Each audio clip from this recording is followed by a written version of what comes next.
গাড়িটি হঠাৎ জোরে ব্রেক কষল আর নীল চাকার নিচে পড়ে যাওয়া থেকে বেঁচে গেল। সেই গাড়িটি ছিল গোল্ডেন পার্ক সোসাইটির মালিক মিস্টার খান্নার।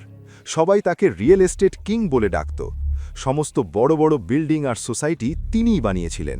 গাড়িতে বসে থাকা মিস্টার খান্না এই দৃশ্য দেখেই নেমে পড়লেন এবং গার্ডের উপর চিৎকার করতে লাগলেন। এটা কি হচ্ছে, তাও আবার সোসাইটির গেটে? তুমি কি জানো না এসব করলে আমাদের সোসাইটির সুনাম নষ্ট হয়? দেখুন স্যার, এই ভবঘড়িটা জোর করে ভেতরে ঢুকছিল। আমি থামাতে চাইলে সে থামছিল না।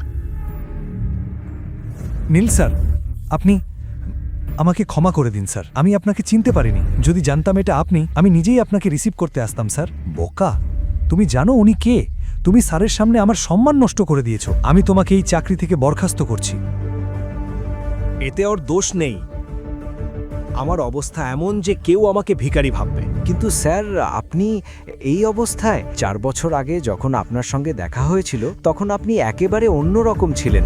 মিস্টার খান্না, এমন কিছু হয়েছে যা আমি আপনাকে বলতে পারছি না। তবে হ্যাঁ, খুব শিগগিরই সব কিছু বদলে যাবে। আপাতত আমাকে ভেতরে গিয়ে মিটিং করতে হবে, পরে আবার আপনার সঙ্গে দেখা হবে। জি নিশ্চয়ই স্যার।